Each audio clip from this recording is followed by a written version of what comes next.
Welcome to Founders Future, a podcast powered by Closures.io, where we explore the journeys of innovative entrepreneurs and the road ahead for them and their companies. I'm your host, Milan Kohut, and in each episode, we uncover the stories behind impactful ventures, the challenges faced, the lessons learned, and the strategies fueling future growth.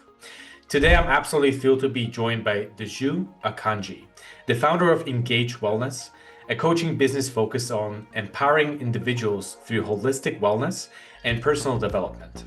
Her work centers on fostering meaningful engagement and creating positive transformations for clients seeking balance and growth. Deju's mission is to guide people towards wellness that integrates mind, body, and spirit, inspiring lasting change and authentic living. With that being said, Deju, let me officially welcome you to Founders Future. Thank you, Milan. I'm excited to have you. Awesome. With every single one of my guests, I love to start at the very beginning. So please go ahead and take us back in time before you even had your company. What were you doing before? And then eventually, what motivated you to start the business? Thank you for your question. There is a lot, obviously, that I've brought into Engage Wellness. I am originally from Nigeria. I migrated to Canada about 10 years ago, October 31st, 2015. And I've always lived my life wanting to help and support people. However, I didn't have the means to do that. And I think my story began from me losing my mom at age 7. I was 7 years old. My mom passed away of jaundice. And not too long after, my dad also passed away with all the, health issues and all of that. So for a little child who had no emotional support and all of that, I had to go through university. I just did whatever needed to be done based on what my family could support me with. So I studied in my first degree communication, mass communication, even though that wasn't what I wanted, but that was what I could be. That was what was given to me, right? I didn't have choices to make. And so when I migrated to Canada, it was an opportunity actually to go into what I wanted to do, which is learning about the human body, or not necessarily the human body, but how, how humans, how we just get sick and die. Like I was curious to really know what was jaundice. Why did my mom die at 7? When I was 7, I needed her, right? I was a little kid. I needed a mother, and my dad too, and all of that. And so it was an opportunity to go into nursing. I'm a registered nurse by profession. And so immediately after nursing, I knew what I wanted to do. And so I did a fitness and nutrition expert certification. So I'm registered, a certified fitness and nutrition expert, because I knew that I wanted to help my community. I wanted to help women. I wanted to learn myself. I wanted to grow in my health. I didn't want to die at 49 that she died of. And so that is actually what started Engage Wellness in Canada here. And it is registered. It was registered in 2023. And yeah, we keep growing every day, looking for means of helping the community get into a life that is balanced in their health, mind, spirit, soul, and body. Yeah, I love that. Well, Deju, first of all, thank you for being so open about everything. I mean, when it comes to this podcast episode, we always end up talking about like, yeah, there's a lot of ups and downs, a lot of learning lessons, but compared to your story, I think that, being so young and losing both your parents, that there's not many situations that would be described as tougher than that. So, just wanted to say thank you for that. And yeah, with that being said, let's move on to what Engage Wellness looks like today as a business. Now, in this part, we're really trying to understand everything from like your ICP, to what is the core offer, what it looks like to work with you, all these other things. So the way I love to put it is very simple. Tell us exactly who do you help and what do you help them with? Perfect. Very good question. So I help women basically. I think initially when I first started, I wanted to focus on coaching women, particularly, and building a community of well women. So with that, I did one-on-one coaching. I did a lot of group coaching as well, online based, and sometimes we just meet online. And I also did a lot of community events, which I started with Mother's Day dance party. And that was it was Mother's Day event in 2023. I gathered up to 56 women in my community. They were super excited that, oh, it's fitness, it's dance. But I didn't just create it for dance and fitness. I also had keynote speakers, who came in, did some talking on living a well life. There was a psychiatrist who came obviously to talk about the mental part of it. There was myself who talked about the fitness and nutrition aspect of it, and there was somebody else who talked about the spiritual part of it. So that was really good. I wanted to support women specifically, but as the business grew and I had more opportunities and open doors to doing more wellness in community wise, I started doing health and wellness breaks at conferences, seminars, summits. So I integrate a little bit of education. I'm a registered nurse, so there's a lot of education, simple little things that people can remember. So I started doing that. So I'll do like a 15-minute health break during conferences, about 7 hours of events. I just come up there, I talk about a little thing, and I get people exercising and stretching. So I do mindful reflection as well. And so as the business started growing, because I wanted to diverse in so many ways, Mhm. my goal is to be a wellness empire in my own world. And so I have created gratitude journal. They're on Amazon. I've created a prayer book for wisdom. They're on Amazon. Um, so I know you did talk about who is my specific, seriously, I know this, I know the business world, you need to have a specific business, specific target. My target actually is for those who are interested in living a healthy, well life, right? Regardless if they're women, regardless if they're men, regardless if they are children, anyone is my target. And I'm sorry for business people who really, who are your specific target? It is good, but I love to do my own thing my own way, and it has actually been helping me to thrive because I want to be a one-stop wellness empire where people can know that, okay, with Engage Wellness, you can get these books, you can get these resources, you can get these things. And so I have tried into different things. Recently, I started working with seniors. Again, these are all part of my stories. My mom died at 49. My dad died when he was 66. So they were pretty young. I didn't really have that attachment with parents and all of that.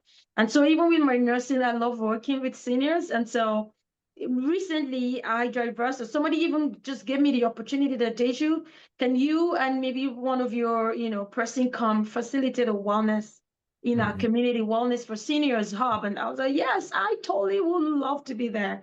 And so I have done a couple of wellness sessions for women, for older adults. Actually, Mhm. I have a 1 o'clock session with them. They wanted to do a 2 month session. They extended it to 3 months because it's good. There's a lot of education that I provide. It's a community of joyful older adults who are aging, who are aspiring to age well. Right. Yeah. And so that is that. Like I know Milan, there's a lot I'm talking about, but this is Engage Wellness. We have no specifics. We keep thriving. We keep opening doors of opportunities. And I want to tell you this last one thing. We started making our own organic teas.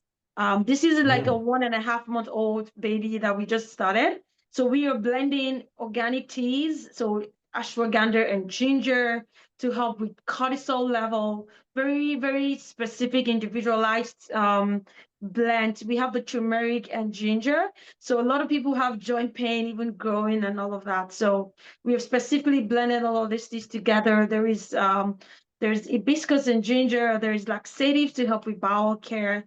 And so I'm seeing the business grow into the empire that I want. And every day is an opportunity. And we never say no to opportunities when they arrive.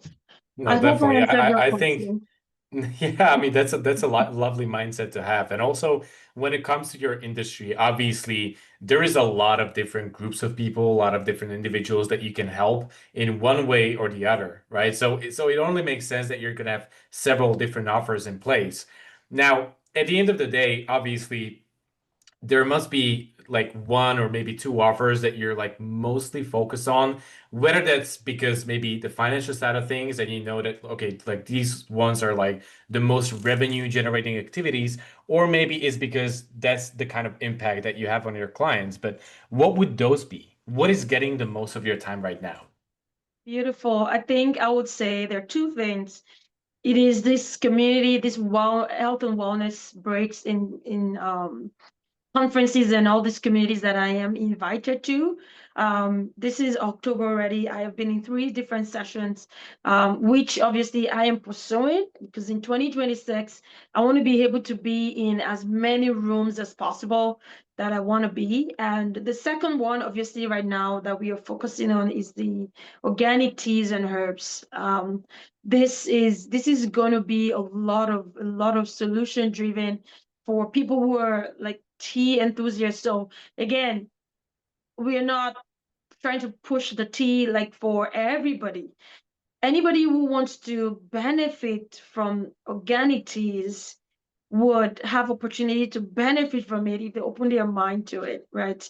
And so we just started in about a few weeks, and we are getting a lot of demand for it in my closest community, and we're even looking to expand on online and the other things. But right now, we are focusing on that tea and herbs. It's really good. Yeah, Yeah, I everybody think it's should, going to be a good you know, addition to the business. it is 100%. a good addition, and we are Yeah. trying to push that forward. Love it. Awesome. Now, Deju, when it comes to the coaching side of the business that you mentioned before, either like the one-on-ones or also the group coaching setting that you mentioned, what are you currently doing from like marketing slash lead generation standpoint to actually bring in new women into the program and be able to have a bigger impact? Perfect. I love referrals. I love to is it for me is one woman at a time. We can't have so much crowd in the room for people who are not interested. We want people who really want to change, who really wants change, who really wants solutions. So we would rather have 10 people of intentional women in my group than have 100 or 200 people who are just coming in to listen and take the resources and really not do anything about it.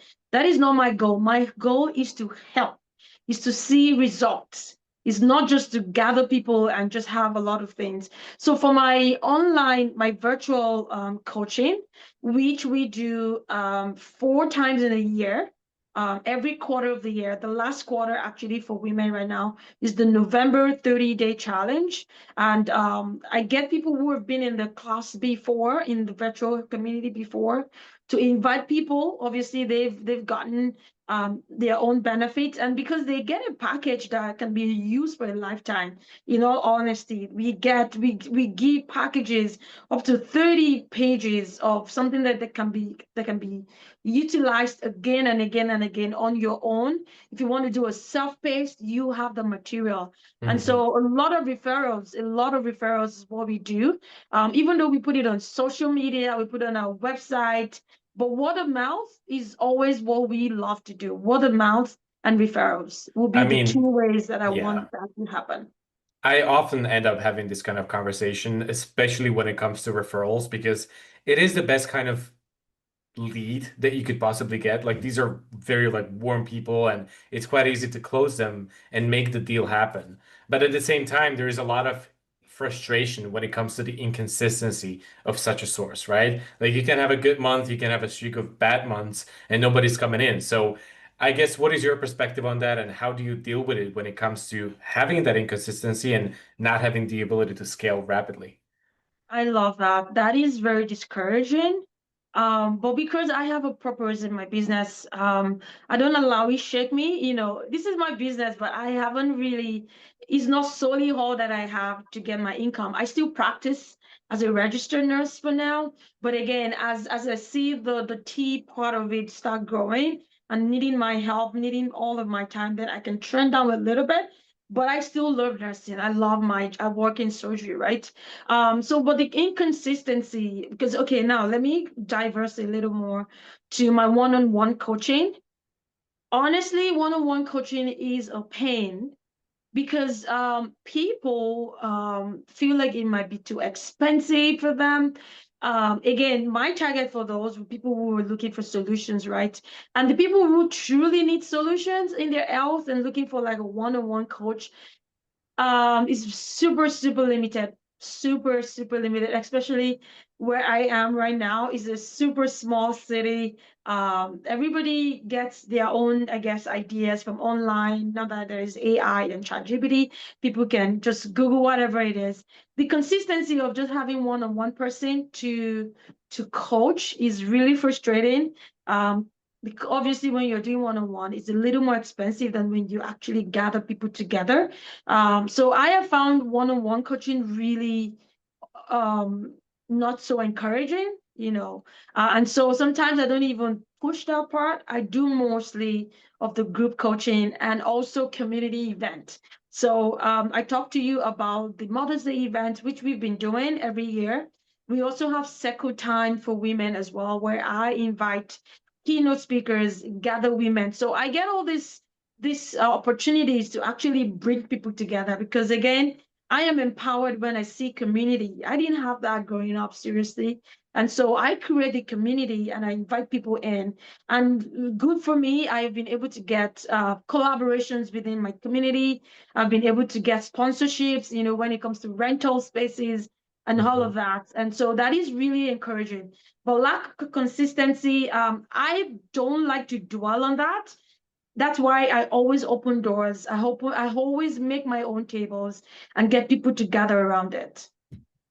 I love the energy. I love that. Awesome. Well, Deju, I'm going to be respectful of your time here. We're going to switch on to the last part of the podcast that I wanted to cover, which is the future of your company. Now, you already gave us a little sneak peek once you mentioned that you're going to be delivering and distributing your own teas and stuff like that. But aside from that, what would you say in the next 12 months? What would you say is going to be like the biggest goal or target revenue milestone that you would set for yourself? I love that. Actually, I did give myself 3 months for this tea product, especially. I want to see it on the shelves. I want to see it in retail stores. Obviously before I delved into it, we blended it and got a lot of people to try out the teas and all of that.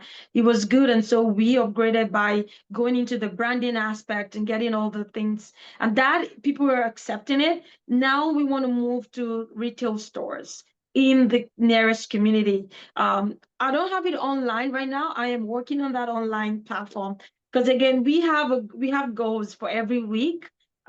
This week is to get it online for people that can, start buying it on the online platform.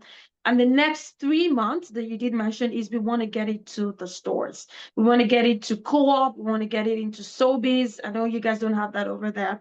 But actually today I have a meeting with someone in the supporting local. We have a meeting on how we can start putting our teas on their shelves and also referrals on other people who want to be like, okay, Deja, you know what? Bring your tea, let's put it on the shelf. Let's see how people take it. Let's see how people buy it. Let's just start helping fellow business women here start thriving on that. So we want to see that tea business grow. We want to be able to scale up by getting into the shelves and all of that. So when you talked about 12 months, so 12 months is again, we want to keep thriving within Saskatchewan. So I've talked about just my nearest community, which is Saskatoon, where I live in, Saskatoon is quite big too, right? But I want to be able to see it a little farther away into the Saskatchewan community. From there, I want to move a little farther into Canadian provinces, and see how that goes, right? So that would require a lot of production, definitely. And we're also looking into ways of getting that going as well. Our Yeah, overall goal is that we want to have our own studio where we have all our products, all our services, all our coaches supporting the community wherever possible. Right now, I'm working from home and getting all the teas out of the home, but we want to see it grow. I'm a startup. I still most call definitely. myself startup, right? But every day is a challenge to keep me to the next level, to take me to the next level. Yeah, but I love to see there's a lot of goals and a lot of ambition. So I'm gonna be a fan of you. Awesome. Deju, before we wrap it up, I got one more question. And this is actually one of my favorite questions ever. So if you could maybe travel back in time and sit across the table from yourself, maybe this would be yourself at the very beginning of your journey as an entrepreneur. What would you say would be the biggest piece of advice that you would give yourself? Deju, don't limit yourself. I was a little scared, obviously, when I first started, like, oh my God, what am I doing? I got a family, I got a job, I got a lot of things. You know, I have limited myself from the beginning to say that, I'm just gonna try it. I'm just gonna like just give it a try. Like I'm just trying. I'm just trying things. And I'm done trying things. I'm done hustling. That's the word when you start as an entrepreneur, like, just hustling, trying to make money from here and there and there. But I think I'm finding every year, every day, I'm finding my place. And I want to stay there and I want to push further. And I don't want to limit myself anymore. It's time to break out, right? I love It's it. time. It's just time to break out, and I can do a tap for that because it's time. Yeah, and the No sky more, is the no more limit. mediocrity. Yeah, don't Awesome. shortchange yourself. Yeah. Love it. Well, with that being said, I think this pretty much wraps up another insightful episode of Founders Future. So, Deju, I just want to say big thank you for taking the time today, sharing the story with me and the listeners too. If somebody wanted to reach out, connect, perhaps even work with you one day, what is the best way to contact you? So, you can find me on my website www.engagebydeju.com. You can follow me on Instagram, engage.wellness, where I do a lot of inspirations. I do a lot of talking to people about things like that. You can also reach me at info@engagebydeju.com if you wanted to just email me. But I love to collaborate. I am a big fan of collaboration for sure. Love it. So anybody who wants to reach out to Deju. She's more than open to talking to you. Awesome. Now, for our listeners, if today's conversation inspired you as well, make sure to subscribe to Founders Future on your favorite platform. And if you're a business owner, more specifically a consultant or coach or an agency owner, and you're looking to scale your company and really enhance both your sales and marketing efforts, also visit closures.io, get in touch with our team, and discover how exactly we took our company from zero to million per year in less than 3 years. Until then, keep on crushing it, and I'll see you on the next one.